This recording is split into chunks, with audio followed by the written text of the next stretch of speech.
जो हल जो प्रभु यीशु मसीह ने क्रूस पर दिया है, ये तो केवल 2000 साल पहले का थोड़े समय का हल नहीं है। ये तो हमेशा का ऐसा हल है जो पूरे अनंत काल के लिए मेरे सामने उपलब्ध है, मेरे भूतकाल, वर्तमान और भविष्य के पापों के लिए।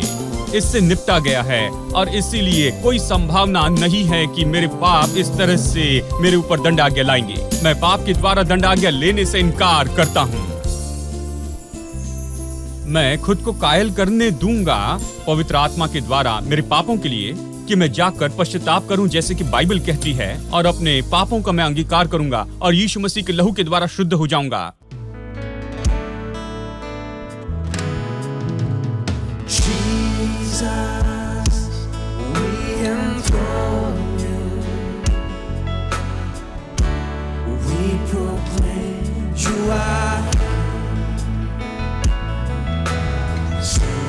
Here in the midst of us,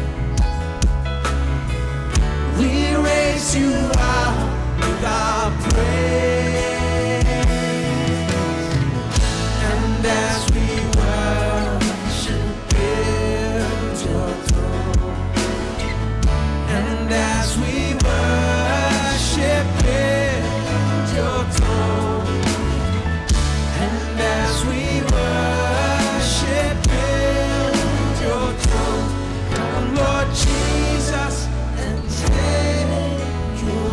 as we worship, and as we worship in your throne, and as we worship in your throne, and as we worship in your throne, come Lord Jesus and take. See it one more time as we worship. Worship Him. And as we worship at your throne, and as we worship at your throne, and as we worship at your throne, come Lord Jesus and take your place.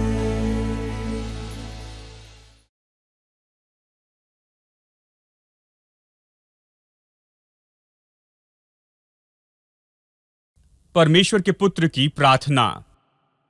यूहन्ना 17 में आप इसे देखते हैं। यूहन्ना अध्याय 17 वचन 9 से आगे।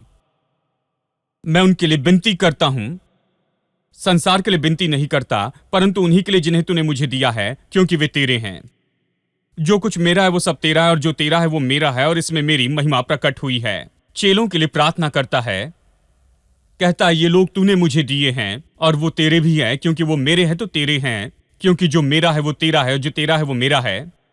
और फिर आगे कहता है, अब मैं जगत में न रहूंगा, कहता है मैं उठाया जाऊंगा और तेरे पास आऊंगा, परंतु ये जगत में रहेंगे और मैं तेरे पास आता हूं पवित्र पिता, अपने उस नाम से जो तूने मुझे दिया है, उस नाम से जो तूने मुझे दिया है, उनकी रक्षा कर कि वे हमारे समान एक हो। वो कहता है मैं वहां पर आ रहा हूं, इसलिए इनकी रक्षा कर।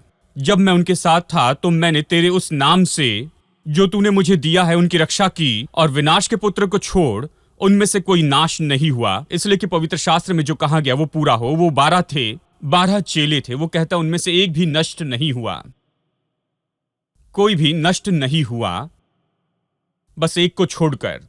लोग इस तरह से पढ़ते हैं कि कोई भी नष्ट नहीं हुआ, केवल यहूदा को छोड़, यानी यहां एवरेज है 12 में से एक। तो तुरंत सभी लोग सोचते 12 में से एक, यानी सभी 12 संदेह करते कि क्या वो मैं हूं। ये इस तरह से नहीं कहता है कि अगर 12 है तो उनमें से एक जो है वो नष्ट हो जाएगा। वो तो विनाश का पुत्र है, मतलब इसका मतलब वो पहले से ही, वो देखा जाए तो वो तो मसीह का व्यक्ति नहीं था। वो बस ऐसे उनके साथ में जुड़ा था, उनका खजाना संभालता था और पैसे के बक्से को संभालता। वो पैसों के लिए उनके साथ था, उसका उद्धार नहीं हुआ था, पश्चाताप नहीं किया था, परमेश्वर के लिए कोई प्रेम नहीं था, वो किसी बात के लिए यीशु की सेवा नहीं कर रहा था, वो खुद के स्वार्थी मकसद के लिए वहां पर उनके साथ में था।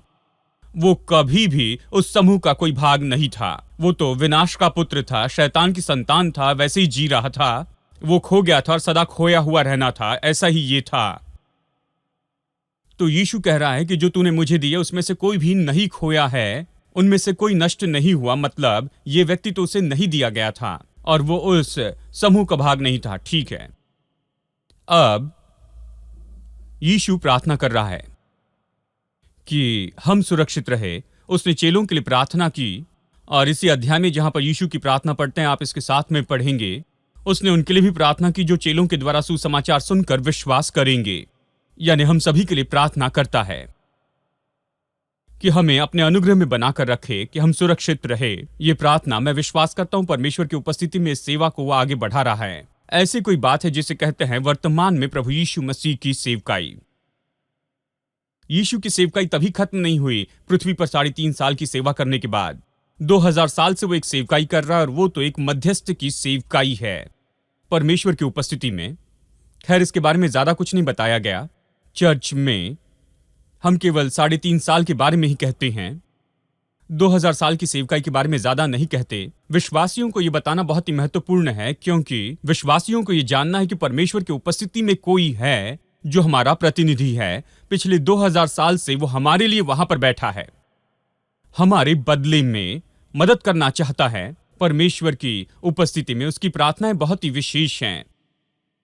मैं जानता हूं प्रार्थना करते हैं, हमारी प्रार्थना काम करती है और दूसरे हमारे लिए प्रार्थना करते हैं, लेकिन उसकी प्रार्थनाएं देखिए उसने अपनी प्रार्थना में कितना भरोसा रखा। जब लाजर की कब्र के सामने खड़ा हुआ तो कहा, पिता मैं जानता हूं कि तू मुझे हमेशा सुनता है। मुझे प्रार्थना पसंद है। कुछ विश्वासी प्रार्थना करते हैं कि पिता तू कहां है। जानते हैं वो पिता को ढूंढ रहे हैं, पिता खो गया है, वो यहां है, तू कहां पर है। मैं पिछले 3 महीने से तुझे पुकार रहा हूं, तूने कोई जवाब नहीं दिया। प्रभु तुझे क्या हो गया है? क्यों मैं तेरा चेहरा नहीं देखता, तेरी उपस्थिति महसूस नहीं करता? वो ऐसी प्रार्थना करते हैं। लेकिन मुझे यीशु की प्रार्थना सच में पसंद है। मैं खुश हूं वो मेरे लिए प्रार्थना कर रहा है। ये लोग प्रार्थना नहीं कर रहे हैं। मैं खुश हूं कि वो मेरे लिए प्रार्थना कर रहा है, क्योंकि वो तो निश्चित है कि वो कहां खड़ा है। वो कहता है कि जब भी मैं प्रार्थना करता हूं तू मेरी सुनता है, ऐसे उसने कहा। और मैं आपसे कहूं, ऐसा वो है जिसकी प्रार्थना हमेशा सुनी जाती है। वो ये जानता है, परमेश्वर जानता है, इसके बारे में निश्चित है। ऐसा व्यक्ति आपके लिए और मेरे लिए प्रार्थना कर रहा है। और मैं आपसे कहूं कि कोई मौका नहीं है कि ऐसी प्रार्थना न सुनी जाए। ये प्रार्थना सुनी जाती है और ये तो इसीलिए है कि परमेश्वर हमारी सुरक्षा करते जाएं, अपने अनुग्रह से बचाकर रखे। केवल उद्धार ही न दे, अपने अनुग्रह से बचाकर रखे। हम अपने बल से उद्धार नहीं पाते हैं, और मैं आपको बताऊं, अपनी शक्ति के द्वारा खुद को बचाकर नहीं रख सकते। ये उसकी शक्ति है। वो हमें उद्धार देता है और हमारी रक्षा करता है। आमीन। ठीक है, चौथी बात, ये तो हमारे बदले में परमेश्वर के पुत्र की मृत्यु है। यानी कलवरी के क्रूस पर वो हमारे बदले में मरा। अब परमेश्वर के पुत्र की मृत्यु विशेष, हम इसके बारे में कह सकते हैं, सदा के लिए कह सकते। परमेश्वर के पुत्र की मृत्यु के बारे में एक बात यह है कि जब वो मरा क्या हुआ, उसके मृत्यु के परिणाम में क्या हुआ।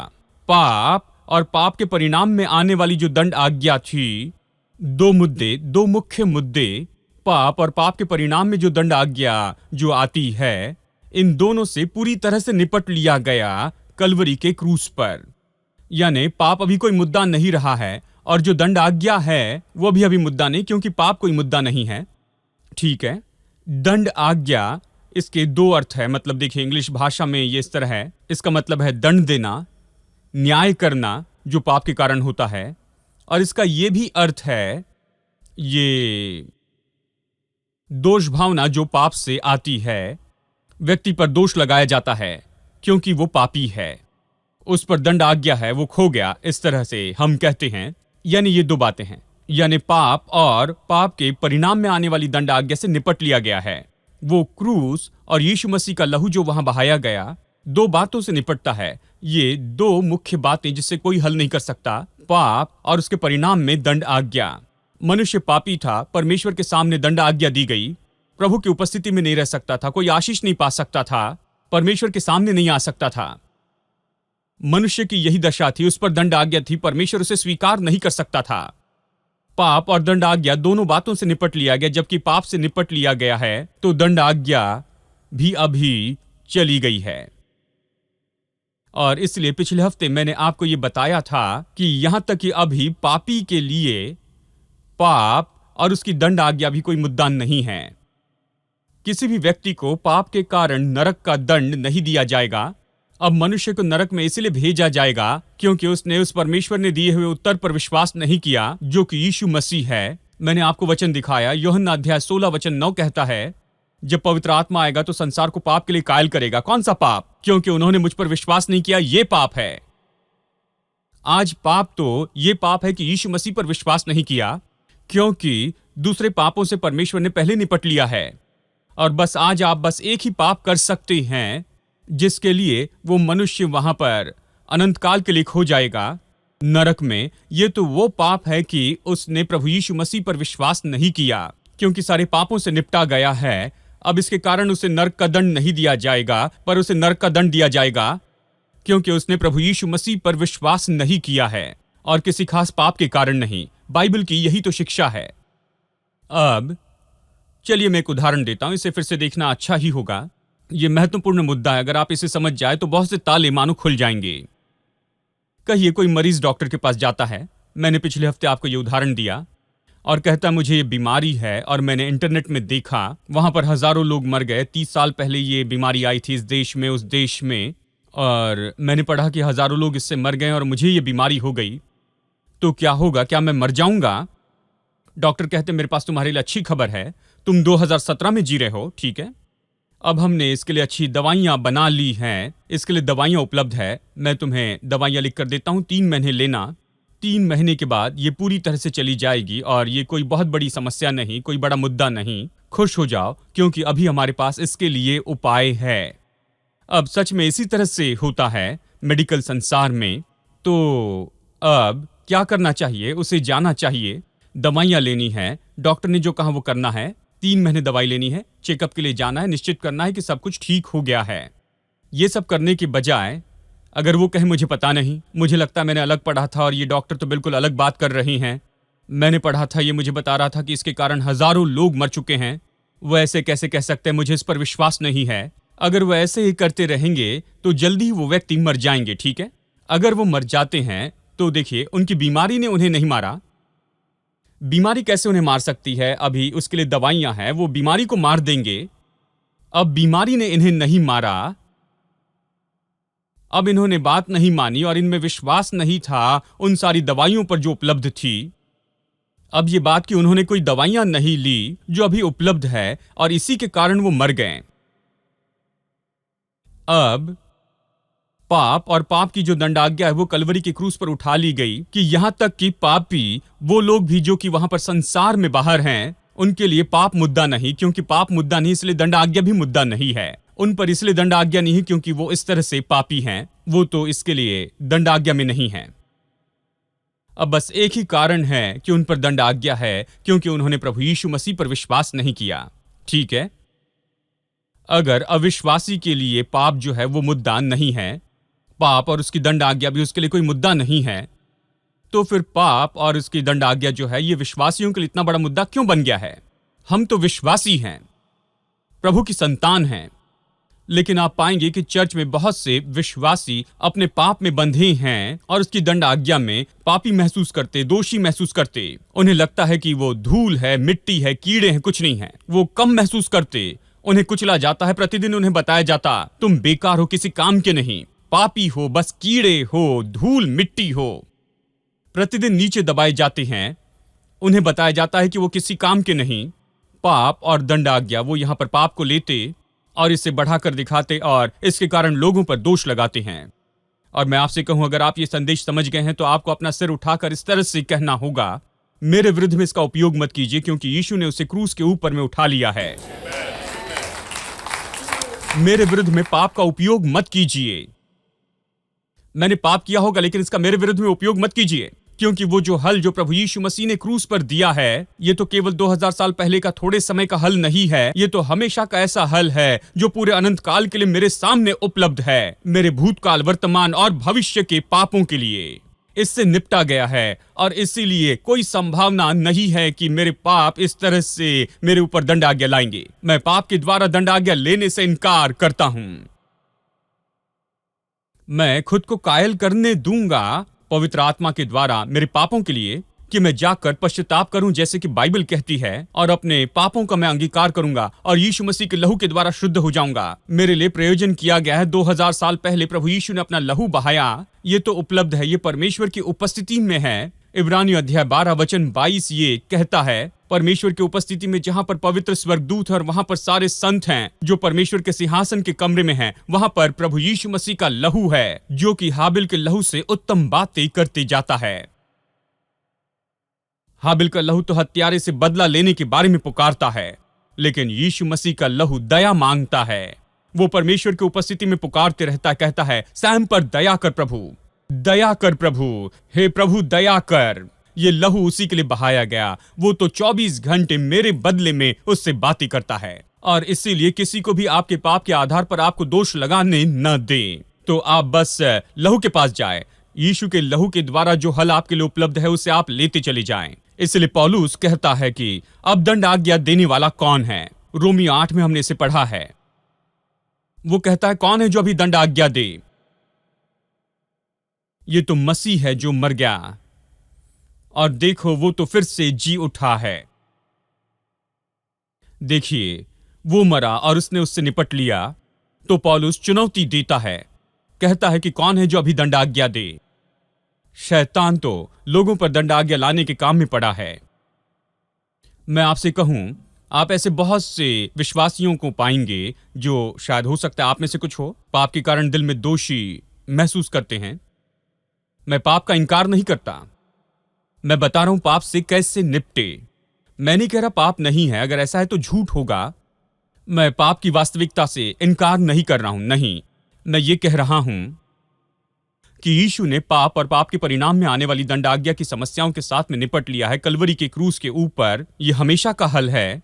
ये दवाई अभी उपलब्ध है जो चंगाई दे सके, पाप की समस्या से चंगाई दे। उद्धार के समय इसने आपको चंगाई दी। अगर अभी आप पाप करते हैं तो यह उपलब्ध है कि यह आपको आपके सारे पापों से शुद्ध कर दे। ये आज भी उपलब्ध है। मैं यही कह रहा हूं। तो आप उत्तर के पास में जाइए, उत्तर ले। दोषी महसूस न करे, दोष भावना महसूस न करे। कोई भी आपको ये न कहे कि आप मिट्टी है, कीड़े हैं, बेकार हैं और अयोग्य हैं। नहीं, आप ऐसे नहीं हैं। आप योग्य हैं क्योंकि प्रभु यीशु मसीह का लहू जो है आज आपके शुद्धिकरण के लिए हमेशा उपलब्ध है। यही परमेश्वर का अनुग्रह है। आमेन। अब कुछ लोग कहते हैं, भाई अगर आप ऐसा प्रचार करेंगे तो लोगों को पाप करने का लाइसेंस दे रहे हैं। हाँ, यदि कहे, अगर इस तरह से लोगों को बताएंगे तो लोग इस तरह से कहेंगे, खैर दवाई तो उपलब्ध है तो चिंता नहीं, हम जाकर बीमारी लेंगे और फिर गोलियां खाते रहेंगे। क्या आप बीमारी के बारे में ऐसा करेंगे? क्या आप जाकर, जानते हैं, अपने ऊपर बीमारी लेंगे जानबूझकर, क्योंकि अभी इसके लिए जवाब है, जानते हैं? कहिए कि अगर एड्स के लिए कोई दवाई बन जाती है, एड्स से चंगाई पाने के लिए दवाई मिल जाए, तो क्या आप जाकर खुद को एड्स होने देंगे कि आप जाकर इंजेक्शन लगवाएं और दवाइयां लें और जीवन भर आप ऐसे ही ठीक रहेंगे? आप कहेंगे खैर ये ठीक है। कुछ मूर्ख लोग ही ऐसा करेंगे, लेकिन समझदार व्यक्ति ऐसा नहीं करेगा। मैं किसी को पाप करने का लाइसेंस नहीं दे रहा हूं। लोग कहते हैं लोगों के लिए बड़ा आसान होगा, वो सोचेंगे पाप कोई बड़ी समस्या नहीं। पास्टर सैम ने कहा पाप कोई समस्या नहीं, चिंता मत करो, तो हम जाकर आजादी से पाप कर सकते हैं। एक इंग्लिश प्रीचर मुझे पसंद है, उनकी किताबें मैं पढ़ता हूं। उन्होंने रोमियो अध्याय 6 के बारे में कहा, जहां ये कहता है जहां पाप बढ़ता है तो अनुग्रह भी बहुतायत से बढ़ता है, रोमियो 5 के अंत में। और फिर अध्याय 6 वचन 1 कहता है, तो क्या हम पाप करते रहे कि अनुग्रह से बहुतायत से हो? उन्होंने कहा जब भी अनुग्रह का प्रचार करते हैं तो ये सवाल पूछना चाहिए, इसलिए जबकि अभी अनुग्रह बढ़ते जा रहा है तो क्या मैं पाप करते चले जाऊं ताकि अनुग्रह और भी बहुतायत से होती जाए? कि मैं पाप करते चले जाऊं ताकि और ज्यादा अनुग्रह उपलब्ध हो? उन्होंने कहा अगर ये सवाल नहीं उठाया जाता है तो आपने अनुग्रह के बारे में सही प्रचार नहीं किया। अगर ये सवाल यहां पर उठता है तो निश्चय मैं सोचता हूं कि मेरा प्रचार बहुत ही प्रभावी है। मैं किसी को कोई लाइसेंस नहीं दे रहा हूं। आप जीवन भर कैसे पाप करते रहें मेरे लाइसेंस से ही? क्या मैं ऑफिस चला रहा हूं कि आपको पाप करने के लिए लाइसेंस देते जाऊं? मैं इस काम में नहीं हूं कि किसी को मैं लाइसेंस दूं। आपने पहले पाप करने के पहले मुझसे नहीं पूछा, तो अभी क्यों पूछेंगे? और मैं आपको पाप के लिए क्यों अनुमति दूं? मैं किसी को पाप करने की अनुमति देने के काम में नहीं हूं। परमेश्वर इस काम में नहीं कि किसी को पाप करने की वो अनुमति दे। हम नहीं कह रहे कि पाप ठीक है, आपको यह समझना होगा। लोग तो बिना लाइसेंस के ही अच्छे से पाप करते जा रहे हैं। लाइसेंस उपलब्ध नहीं है लेकिन वो पाप करते हैं। इस तरह से हम सब करते आए हैं। आप दिखा रहे हैं कि आपको कुछ भी पता नहीं, लेकिन ठीक है। खैर, इसी तरह से मैं भी करता था, जानते हैं। चलिए मैं अपने बारे में बताता हूं। आप ऐसा दिखाइए कि आप अच्छे हैं, संदेश समझ जाए तो मेरे लिए काफी है। मैं कोई लाइसेंस नहीं दे रहा हूं, परमेश्वर कोई लाइसेंस नहीं देता है। मैं जिस तरह से सिखा रहा हूं, अगर आप उस पर विश्वास करते हैं, यह सही तरीका है, तो फिर क्या होगा जब आपके पास पाप करने का कोई अवसर वहां पर उपलब्ध होगा, आपका दिल, आपका मन, आपके हाथ और आपके पैर उस मार्ग में जाने से इनकार करेंगे, क्योंकि आपने जान लिया है कि परमेश्वर आपके लिए कितना अद्भुत है और आपके लिए उसका प्रेम, उसकी दया और उसकी करुणा सच में कितनी महान है, कि परमेश्वर ने आपके लिए इतना कुछ किया है कि आप कभी भी ऐसा कुछ नहीं करेंगे जिससे वो दुखी होगा, और इसलिए आप इसे नहीं करेंगे। आपका रवैया इसी तरह से होना चाहिए, मैं इसे नहीं करूंगा क्योंकि मेरा परमेश्वर का दिल दुखी होता है। उसने इतनी भलाई की है। जब मैं योग्य नहीं था उसने मुझे आशीष दी। जब मैं योग्य नहीं था फिर भी उसने मुझे उद्धार दिया। जब मैं योग्य नहीं था उसने मुझे क्षमा किया। जब मैं लायक नहीं था, देखिए मैंने ये उदाहरण आपको बताया है, चलिए फिर से बताता हूं। ये अच्छा उदाहरण है। अच्छे उदाहरण भूलना मुश्किल है। मैं मद्रास क्रिश्चियन कॉलेज में पढ़ रहा था। मुझे देरी से जाने की आदत थी। उन दिनों में मैं 10-15 मिनट देरी से जाता था। हर तरह के बहाने थे और मुझे यहाँ से ट्रेन से वहां तक जाना था, और मैं बहुत बड़ी कहानी बता देता था जब भी वो मुझसे सवाल उठाते थे। खैर, वहां एक प्रोफेसर थे। उनकी क्लास में मैं देरी से पहुंचा और मैं बाहर खड़ा था और वो अंदर सिखा रहे थे। मेरी ओर देखा और उन्होंने कहा, मिस्टर चेल्लादुराई आइए और आकर बैठ जाइए। तो वो दिन चला गया। अगले दिन फिर से देरी से पहुंचा तो मेरी ओर देखकर कहा, मिस्टर चेल्लादुराई आइए, बैठ जाइए। मुझे बड़ी शर्मिंदगी हुई। मुझे लगा अच्छा होता डांट देते, मुझ पर फटकार लगाते, क्योंकि मैंने गलती की और वो इस तरह से व्यवहार कर रहे हैं। मुझे वो व्यवहार पसंद था, लेकिन ये प्रोफेसर बहुत ही अच्छे थे। जब भी मैं देरी से जाता था वो कहते, मिस्टर चेल्लादुराई आइए, बड़ी मुस्कान के साथ कहते, आ जाओ आ जाओ, और अपना लेक्चर वहीं पर रोक देते थे जब तक कि मैं अंदर जाकर बैठ न जाऊं। मैंने कहा, कम से कम इनकी क्लास के लिए मैं कभी देरी से नहीं आऊंगा, क्योंकि वो एक बहुत ही अच्छे व्यक्ति है। केवल अच्छे शिक्षक ही नहीं हैं, लेकिन वो तो बहुत ही अद्भुत व्यक्ति हैं, अच्छे से व्यवहार करते हैं। इससे मुझे बस ऐसे लगता है, मेरे प्रभु जानते हैं, मुझे इनकी क्लास में कभी ऐसे नहीं करना चाहिए, और उसने मुझे बदल दिया। और फिर मैं क्लास में समय के पहले पहुंचने लग गया। पहले ही पहुंच जाता, क्योंकि मैंने अपने दिल में इस तरह कहा, मुझे इनसे ऐसा व्यवहार नहीं करना चाहिए, ये सही नहीं है। ये मेरे साथ में अच्छा व्यवहार करते हैं, इसलिए मैं इनसे भी अच्छा व्यवहार करूंगा। मसीह जीवन जो है वो भी ऐसा ही है। आपको ये नहीं लगता कि अभी पाप करने का लाइसेंस मिल गया, क्योंकि अनुग्रह है। क्योंकि ये जो अनुग्रह है ये तो इतना अद्भुत है और इतना सुंदर है। वो इतना अनुग्रहकारी है, इतना प्रेमी है, उसका प्रेम कभी खत्म नहीं होता। ये अनुग्रह तो बहुत ही अद्भुत है। आपको लगता है कि मैं इनके साथ ऐसा नहीं कर सकता हूं। ये मेरे लिए बहुत अच्छे रहे हैं, मुझे इनके साथ अच्छा रहना होगा। ये नहीं कि मैं अच्छा हूं इसलिए ये मेरे साथ ऐसा कर रहे हैं। जब मैं योग्य नहीं था तब इसने भलाई की है, और इसलिए मैं परमेश्वर को प्रसन्न करूंगा और मैं उसी के लिए जीऊंगा।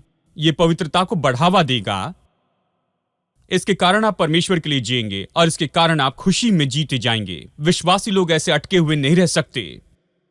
जानते हैं, ऐसे दिखाई देते जैसे मानो अदरक उन्होंने चबा ली है। इन सारी बातों से बाहर आएंगे। वो आजाद रहेंगे, जीवन का आनंद उठाएंगे, दंड आज्ञा को महसूस नहीं करेंगे, वो हीन भावना को महसूस नहीं करेंगे, वो अच्छा महसूस करेंगे, क्योंकि परमेश्वर उनसे प्रेम करता है और वो परमेश्वर के प्रेम के बारे में निश्चित हैं। One thing we ask of you, one thing that we desire, that as we worship you, Lord, come and change our lives. Arise, arise, arise, arise, arise, take your place. Be enthroned, oh, thou praise, arise, King of kings, holy God, as we sing, arise, arise,